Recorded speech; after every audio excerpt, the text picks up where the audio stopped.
By 1945, the Nazis were on the run. The Allies were flying high and about to roll over Germany's flat western borders. But in the deep southern heartland of Hitler's Reich loomed the threat of the unknown. Fears grew of a last-ditch Nazi fight-back in the Alps. In terms of a defense, it was an ideal place to defend yourself. This was high mountains, very difficult terrain. How could you wage a war with tanks there? Almost not possible. Very low experience from the Allied side to wage a war in this mountain region. A lot of experience from the German side, a lot of elite troops there. They knew there were a lot of SS troops in Austria, so uncertainty. Amid such uncertainty came evidence of the Western Allies' worst fears. Neutral Switzerland bordered part of the German Alpine region. The American intelligence chief in Bern, Alan Dulles, had a grim report. It suggested that a fanatical elite was massing in the mountains. A hardcore led by those with death heads on their caps. The merciless SS would spearhead a desperate guerrilla war from an Alpine fortress. It was the very fact that the Bavarian and Austrian mountains seemed to lend themselves so well to guerrilla warfare that this horrible idea, because it represented a nightmare for Allied military strategists, that this horrible idea started to gain currency. The horrible idea was an ultimate nightmare for the advancing Allies. An Alpenfestung, or Alpine fortress, extending into northern Austria. Defended by thousands of troops, steeling themselves for a final do-or-die fight for the fatherland. Their fingers on the triggers of an arsenal of secret weapons hidden in crags and crannies. At this time, in January 1945, they didn't know what was going on when they entered Germany. And they were taken by surprise by the Battle of Bulge, was a German counterattack in December 1944. And they didn't expect that. So the question was, yes, we have won the war. This is clear. But, I mean, are we able to cross the Rhine? Are there some secret weapons still? Is there somehow a secret counterattack prepared? So it was all uncertain. Uncertainty and fears of so-called wonder weapons were understandable. The Germans had already developed ballistic missiles and jet planes. And other, more fearsome, more destructive horrors were on Nazi drawing boards. What the Allies decided to do was to be prudent, to assume, given Hitler's nature, given the fanaticism of the SS and the fact the SS probably controlled the German state by then, to prepare for the worst. The Alpine Redoubt was the worst. It was the worst case scenario that anyone could imagine, and they felt they had to prepare for it. Some tunnels and bunkers had already been excavated in existing salt mines. Even today, the crumbling remains of the would-be Alpine fortress are well hidden. One tunnel complex near the Austrian city of Salzburg was to be the command center of the Nazi Alpine fortress. Such tunnels were also used to build planes and rockets, as Allied bombing reduced conventional German factories to rubble. This is where, according to the plans for the Alpine fortress, the high command of the SS would have been situated, led by Himmler. Himmler's documents in Berlin were already packaged and addressed. The complex extends over 6,000 square meters, and the plan was for 22,000 square meters. As well as bunkers below, the Germans seemed to be amassing manpower above. Senior Nazis gathered in the Alps. SS Chief Heinrich Himmler's deputy, Ernst Kaltenbrunner moved back to his native Austria, to a villa above the spa town of Altausee. Himmler named him commander-in-chief of all forces in southern Europe. He would coordinate the Nazi fight back from a region he knew well. He was somehow in charge of the secret police and the political police, so he was quite a very important figure in the SS world. Another influential Austrian SS man was lurking in the Alps. The presence of SS commando leader Lieutenant Colonel Otto Skorzeny was yet more evidence of an Alpine fortress. Otto Skorzeny was Austrian by birth and was a weird figure with almost no military training, but he was very clever to establish himself in the SS world. At this time of the war, in April 1945, he was in command of what we call the Special Forces, the SS Special Forces, the command units. And he was able to withdraw two of his command units from the Eastern Front to Austria. And this should have been the core of the defense force of the Alpine fortress. The region bordering southern Bavaria and Austria was already riddled with old mining tunnels. Some of them were extended and used to build weapons. Schwaz is the site of old Austrian silver mines near the German border.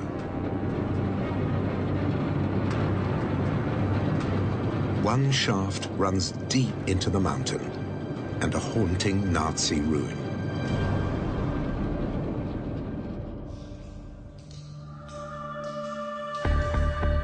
The dank, dark subterranean world is usually off limits to visitors.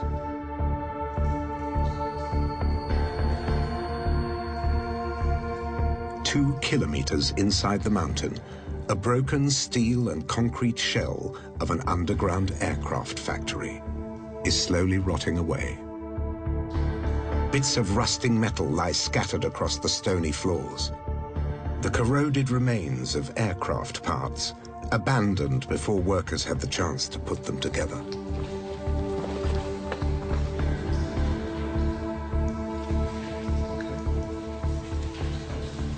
The whole complex is in entirely the same state as it was when it was left, following the detonation at the time. And the workers had only just left the complex. Everything is still standing on mounting racks. It really is unbelievable.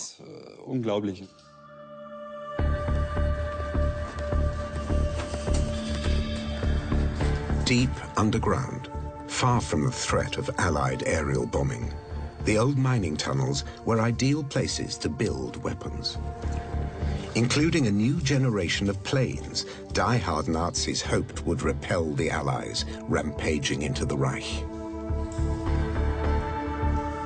These are the remains of one of the first jet fighters in the world, the Messerschmitt 262. Almost 1,500 were built, but only a few hundred flew in combat.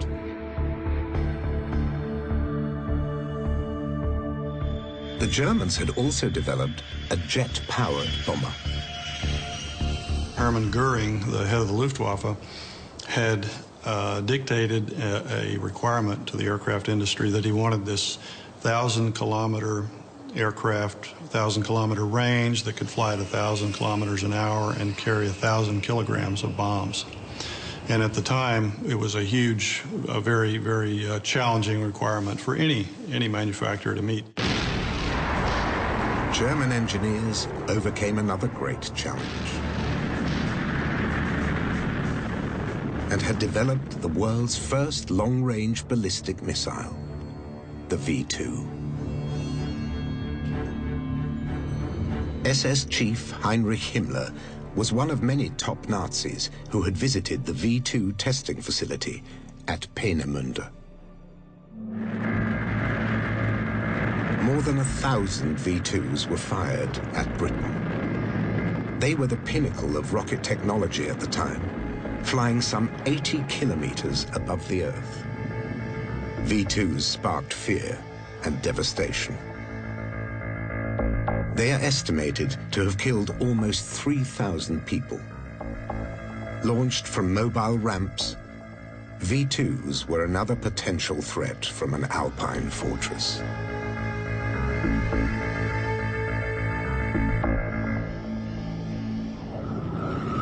And there was another, even greater horror emerging from Nazi drawing boards. A longer-range version of the V2, dubbed the America rocket. Such horrors were the brainchild of Nazi engineers like Werner von Braun.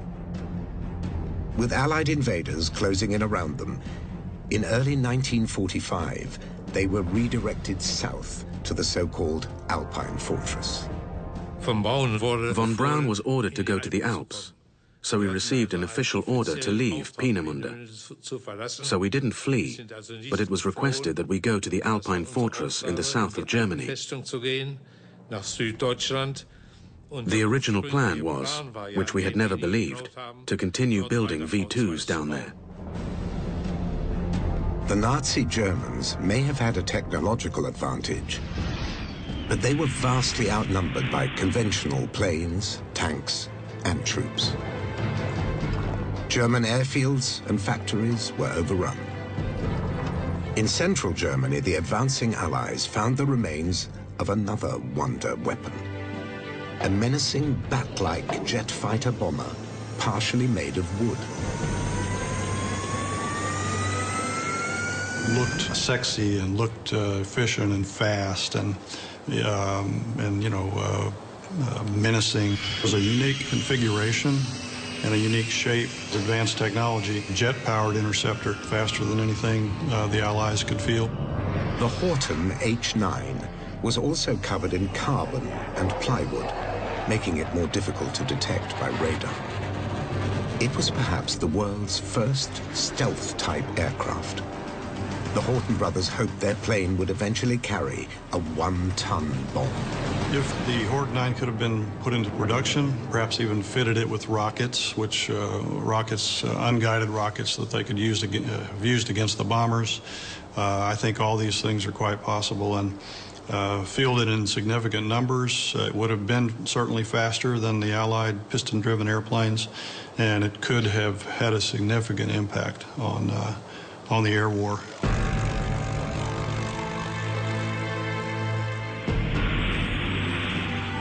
Conventional planes were still winning the war for the Allies, but the possibility of a German counterstrike from the Alps forced a change in tactics. Potential threats like Hitler's rocket engineers had to be stopped from reaching the mountains in the south. General Eisenhower, because of his fear of a final Nazi campaign in the mountains of southern Bavaria and Austria, decides to cut Germany in half to prevent troops, Wehrmacht and SS troops from the northern part of Germany to go south to Bavaria and Austria. Eisenhower changed the direction of his main thrust and directed a spearhead south towards the Alps. He doesn't want to see them filling the mountains with material, ammunition, more troops. So Allied strategy is directly affected. How long would it take to defeat 300,000 Nazis armed to the teeth in the mountains? No one knew. The rocket engineers from the Baltic coast evaded the Allied advance and made it to the Alps. They were a vital asset to be protected in the barracks of the Gebirgsjäger, or mountain troops.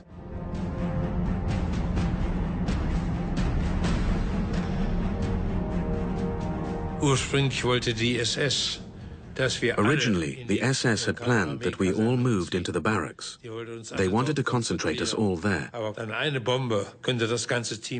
then one bomb could have killed the entire team. So this convinced the SS commander that we should disperse across the country. Rocket engineers were not the only assets moved to the relative safety of the Alps. The Reichsbank in Berlin was badly bombed. Gold, cash, and other reserves were no longer safe in the capital. hundreds of millions of dollars worth of government and private treasure was shipped south. I believe that this is the only time in history that so much treasure has been consolidated together. A treasure of such incalculable value has been concentrated in one area at one time. Most of the Reichsbank gold dumped in a mine was recovered by the Allies. A small percentage remained unaccounted for. There are still Nazi relics in the tunnels, mines, and alpine lakes around Germany's southern borders. Some believe that fabled Nazi treasure still lies hidden in the region where Hitler's die-hard disciples planned to raise an alpine fortress.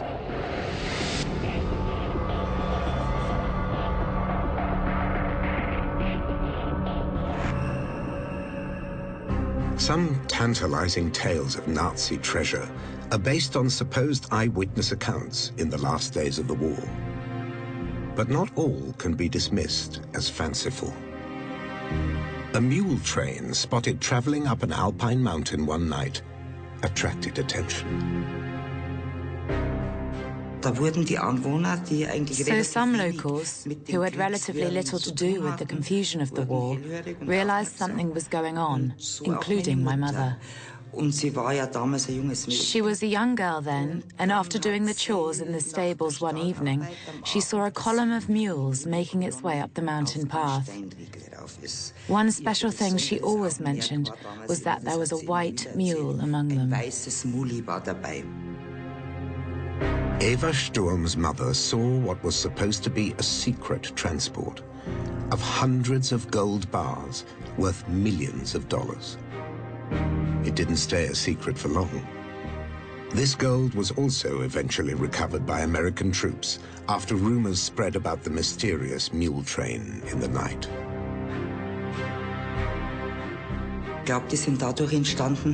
I think the rumors started because there were a few forest workers who saw these bags. So it wasn't all that secret. Many people had noticed something. Rumors and stories persist of other buried treasures that were not recovered. According to local legends, some people grew suddenly rich after the war. Such tales have attracted a new generation of treasure hunters in the old Alpine fortress territory.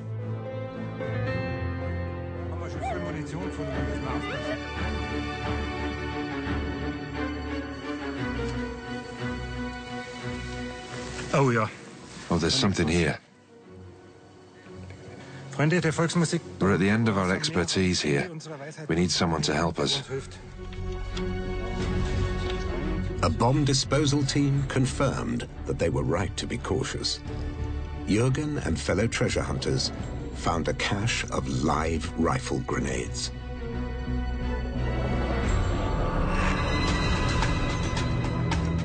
The Nazi gold trail extends further east to the picture postcard lakes and mountains of the Salzkammergut near Salzburg in Austria. This was also to be part of the Alpenfestung. It's another place where stories of hidden treasure proliferate. There were also treasure caches which came from the SS and the Foreign Office. Everybody had evacuated their individual treasures, as you might say, down to this area. As well as gold, priceless artworks taken from private collectors, churches and museums were sent south. Hitler had intended to display art acquired by his agents in a special museum in his Austrian birth town of Linz. But as defeat loomed, the treasures were sent to salt mines for safekeeping. But not all treasures required the protective, rarefied atmosphere of a mine. The stunning lakes that are part of a UNESCO World Heritage Site have an added allure as fabled dumping grounds for Nazi gold. The Salzkammergut has been dubbed the Devil's Dustbin. Nazi relics have been recovered from the Grand Lakes, like this sign that proclaims Nazis enjoy visiting here. It probably adorned one of the many local inns, until such advertising suddenly became unfashionable in 1945. One of the many alluring stories surrounds the deep, remote lake Toplitzsee. A local farmer is said to have been summoned in the dead of night to help SS men dump truckloads of heavy boxes into the lake, packed with gold and secret Nazi files. Such alleged eyewitness accounts sparked a kind of gold rush. Divers dreamt of scooping up a fortune. But alpine lakes are dangerous. At least 2 divers have drowned in the Toplitzsee, its dark waters full of snags and hidden obstacles. But in 1987, it seemed that the deadly risks were worth it. A breathtaking treasure was apparently recovered from the treacherous mud by a local dive expert, Gerhard Zauner. We dumped it in the Toplitzsee and then recovered it and had it confiscated. 3 days later, they realized it wasn't gold. It was a glittering example of Gerhard Zauner's mischievous sense of humor. The gold ingots were bars of bronze, but his hoax proved to be a 24-carat sensation. We were given it back, but there was a massive media reaction. Gold found in the Toplitzsee. It went round all of Europe. The fake gold features in a display in his dive shop, along with a huge range of Nazi and other relics recovered from the lake. He's found everything from medals to a working anti-aircraft gun, but no gold. And yet, another kind of treasure has been found in the Toplitzsee. In the 1980s, biologist Hans Fricker ventured deep into the lake, searching for a wealth of wildlife. The biologist discovered a previously unknown worm, but that's not what made headlines. The lake yielded an intriguing wartime secret: bundles of British pound notes, perfectly preserved in the oxygen-deprived mud and water at the bottom. It was the second time that British banknotes were found in the Toplitzsee. I knew that the Austrians had apparently cleared out the lake as part of the recovery of a German diver in 1963. So I was amazed that we still found these huge amounts of money down there. Perhaps that's what was in the boxes a local farmer claimed to have seen when he allegedly helped the SS dump them in the lake. A printing press had also been recovered, relics of Nazi attempts at economic sabotage. They were targeting the British economy system, the British money system. So the whole idea behind that forged banknotes was to cause inflation in Britain. The banknotes were forged in the Sachsenhausen concentration camp. As well as counterfeit currency, Nazi victims were also forced into working on underground missile factories. Nordhausen, or Dora Mittelbau, was one of them. It wasn't in the Bavarian Alps, but in the central German Harz Mountains. When American forces liberated the camp, only a few victims remained. The rocket engineers they were enslaved to serve had fled south to the so-called Alpine Fortress.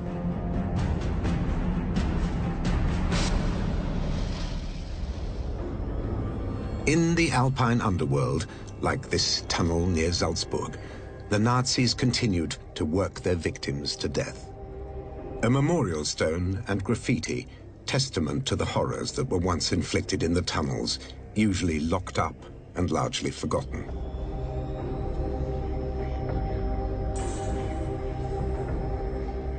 Polish, Italian, and French prisoners from the nearby Mauthausen concentration camp were among those forced into slavery.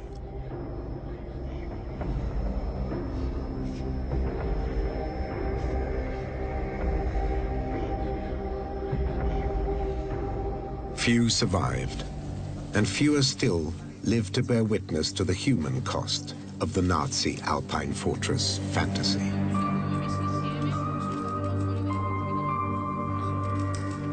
Some returned to commemorate fellow victims of Mauthausen. Like Austrian priest Johann Gruber, who smuggled food and money into the camp, but was found out. And French priest Père Jacques, who was sent to the camps for trying to save Jewish boys from the Holocaust.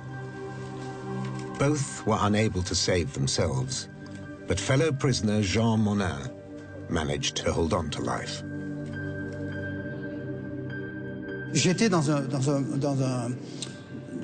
I was already in the barracks for the dying.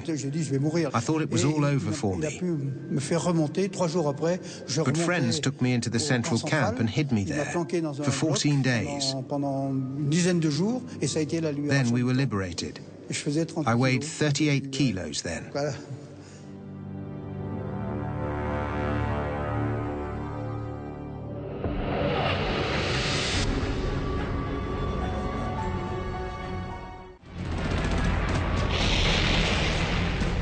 Mauthausen was one of many horrors that the Western Allies and Russians would uncover as they advanced into what was left of Hitler's Reich. The regime responsible for the murder of millions was in ruins. Wary that they could face a final fanatical fight in a Nazi Alpine fortress, the Allies had cut escape routes to the south and stormed into Bavaria itself. The American 7th Army advanced into the traditional Nazi heartland and marched into Nuremberg. Once an imposing staging ground for Hitler's elaborate rallies, the medieval city was bombed to ruins, as was much of Munich. The city that bred the Nazi movement bore telling graffiti. Concentration camps Felden, Buchenwald, I'm ashamed to be German. But few had dared to speak out when Hitler was in power, and millions paid the price. Dachau was the first concentration camp established under Nazi rule. The survivors were liberated. The oppressors became the oppressed, hunted down and forced to answer for their crimes. Others, like Adolf Eichmann, who played a key role in planning the mass murders of the Holocaust, retreated into Austria. Before he died, a fellow Nazi who worked with SS deputy Ernst Kaltenbrunner recalled a lakeside stroll with Adolf Eichmann. He complained to me that Kaltenbrunner hadn't received him and had presented him with a roll of sovereigns, English gold coins, through an adjutant. Eichmann said, "I don't give a damn about that. I have my own. I want orders on how to proceed." He was one of the few who really believed in the Alpine fortress. The Allies cautiously closed in around what they thought could be the dreaded Alpenfestung, or Alpine fortress.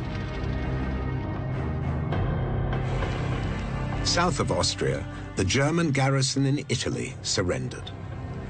Time was running out for senior Nazis hoping to make a last stand or desperate escape. The Allies continued their advance around the mountains where fanatical German forces might fight a final battle. But for important Nazis like Adolf Eichmann, there was no Alpenfestung in which to hide. He was captured, but later escaped. Others, like Himmler's deputy, Ernst Kaltenbrunner, used the threat of an Alpine fortress as a bargaining chip. Ernst Kaltenbrunner realized, well, the war is over, and how can I rescue myself? But then he said, well, there is an Alpine fortress, and there is a danger of a last battle. And he knew that the Americans, the British, were keen to end the war as soon as possible. So he must build up the danger of a last battle and then to offer something to say, well, we can avoid that. We can avoid that. And if you're going to rescue me and if I'm safe, then I will do everything possible to avoid that last battle. Kaltenbrunner was one of many Nazi war criminals who thought they could negotiate and get away with murder. Karl Wolff had participated in the deportation of the Jews of Italy to Auschwitz. He had to sell something to save himself. And so what he offered was the key to unlocking the Alpine fortress. Once they got into the Alps, the Allies realized there was no fortress, no fanatics wielding wonder weapons in a last-ditch fight. The problem is, if you want to have a fortress, you must build a fortress.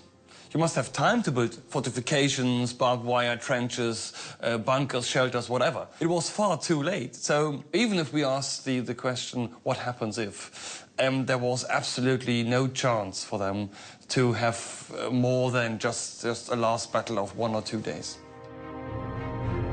For some senior Nazis, the Alpine fortress was a ruse that bought them time to escape justice. A group of SS men who should have gotten to know the hangman retired and lived out their days. That was the basic effect of the negotiation. These SS men who offered something they couldn't give managed to escape justice. Other prominent Germans were also keen to talk to the Western Allies. Rocket engineers like Werner von Braun developed the V-2 missiles that killed many thousands of innocent civilians. Yet they were given new lives in the United States to continue their work. I don't think it was a big problem for him. It certainly wasn't a big problem for me. I could see the advantages that we could continue working on rockets here under relatively good conditions, while there was pretty much nothing happening in Germany for many years.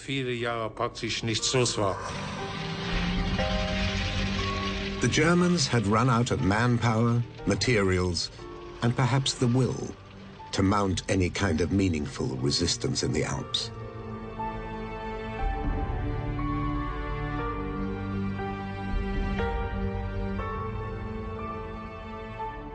The Wehrmacht and the Waffen-SS was beaten by April 1945. There was almost nothing left. So there was resistance west of the Rhine, but not very much east of the Rhine. There was resistance in Hungary from hardcore SS units, but not in Austria anymore. Nothing was prepared. There was no fortress. There was nothing there. It was just a peaceful lakes, peaceful alpine region. There was a spring, nice weather. In the calm that followed the spectacular fall of Hitler's Reich, lesser-known Nazis like Adolf Eichmann slipped away. But there was no escape for the larger-than-life figure of Luftwaffe chief Hermann Göring, who also fled south. His flamboyant tastes extended beyond elaborate uniforms. The Reichsmarschall was an avid art collector. But the art treasures of senior Nazis like Göring and Albert Speer came from dubious sources. Ironically, some Nazi art ended up hidden in Austria, where it had originated, taken from Jewish owners after the Nazi annexation in 1938. They set up an organized system of expropriation called Aryanization, by which they registered the property, the assets of Jews in Austria, and then systematically stripped them of their wealth.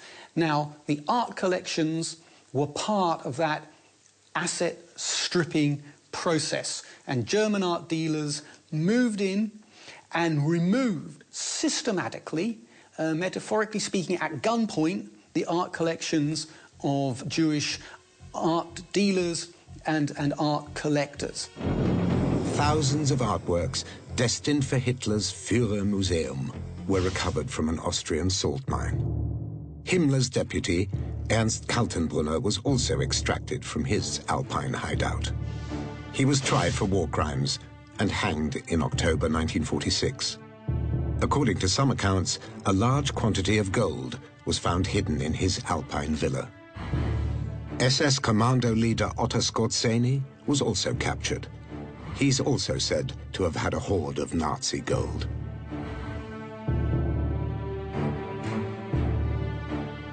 He was interrogated by the American Army Counterintelligence Corps, and when he was interrogated, it seems that he forgot to mention anything about the vast treasure that he'd actually taken possession of.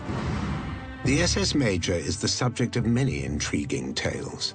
One says he was sent to France in search of the Holy Grail. Despite admitting that he and his men fought in American uniforms, he was spared, and some say extremely rich.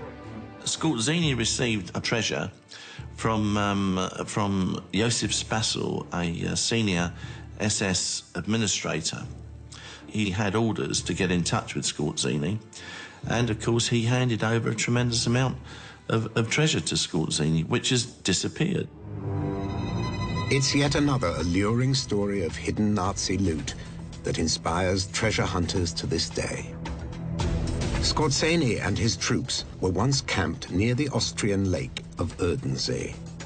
Evidence of their presence was found in the mud. I marked all the underground springs here for the hydrographic office. This lake is like a gigantic bog, and during this work, I found a ring.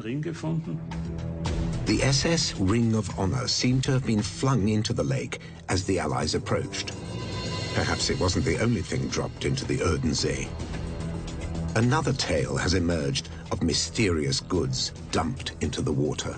There was a forester who told us there was an Alpine hut here, and a high-ranking SS officer had come to get the key. And then they went down and took stuff out of the hut to the middle of the lake.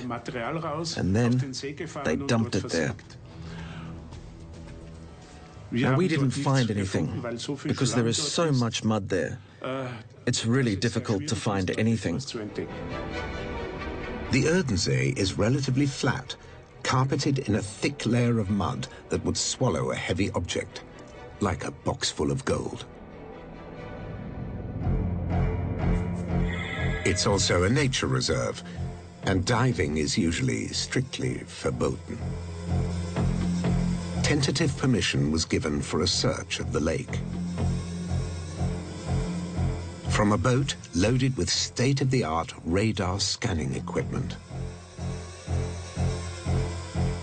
And a GPS locator, which would record the precise position of any object detected in the mud.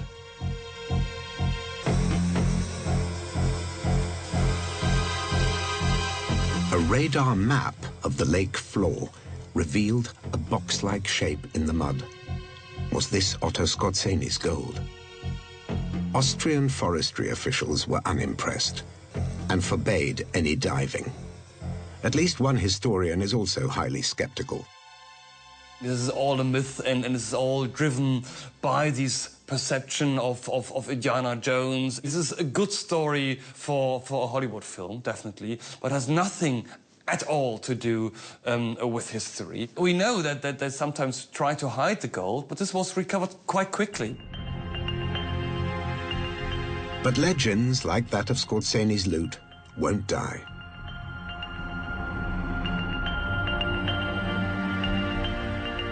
If a fortune in Nazi gold was dumped in the lake, perhaps it's already been recovered and spent.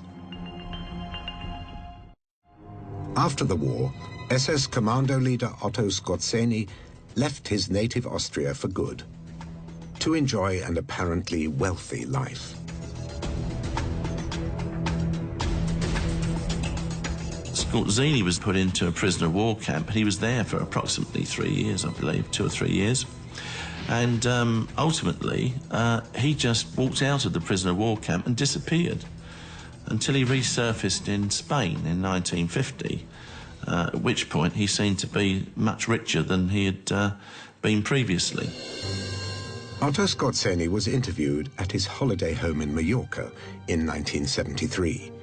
Ruled by the fascist dictator Franco, Spain was a safe haven for unrepentant Nazis.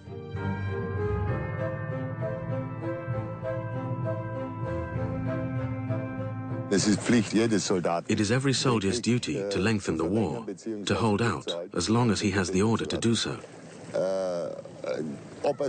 Whether that is sensible is for posterity to decide. I don't think we have quite reached that point yet. Personally, I don't regret it.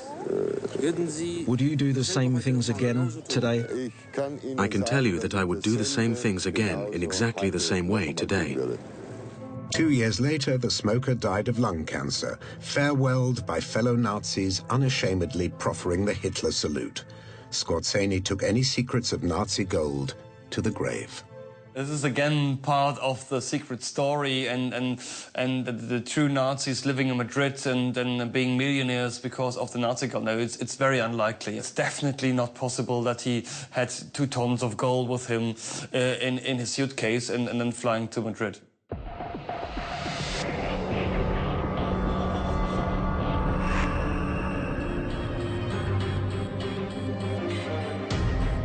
Back around the German alpine town of Garmisch, the hunt for fabled Nazi gold goes on.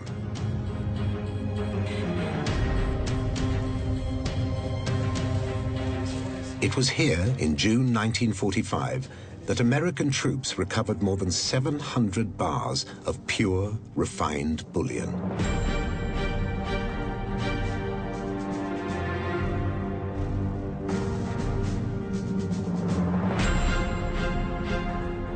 The hoard was worth hundreds of millions of dollars.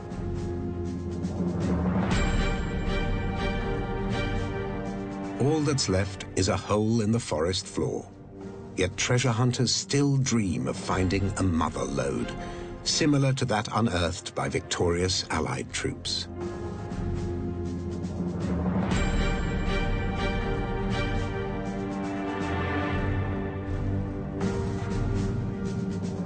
The riches that were recovered were transferred to a special Allied commission.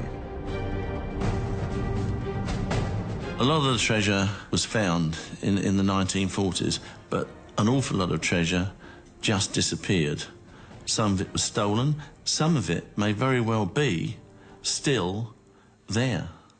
And somebody, one day, might just find some of it. It's a prospect that continues to tantalize treasure hunters in the hills and lakes of the Alpine region, once thought to form an Alpine fortress. But the Alpenfestung was a myth. There was no fortress, and no heroic last stand in the mountains of Germany and Austria. Like the Alpine fortress, the legends of Nazi gold also seem to be no more than a myth. Yet the scouring of crags and crannies goes on. German and Austrian lakes have produced a variety of Nazi relics. Tons of wartime detritus have been recovered from the deep waters of the Toplitzsee. Bombs, mines, and rockets, but no boxes of gold. You don't put a gold treasure into a deep lake because it's just impossible to recover that thing. So it's very unlikely, very, very unlikely that in some deep Austrian lakes they're still waiting something for us.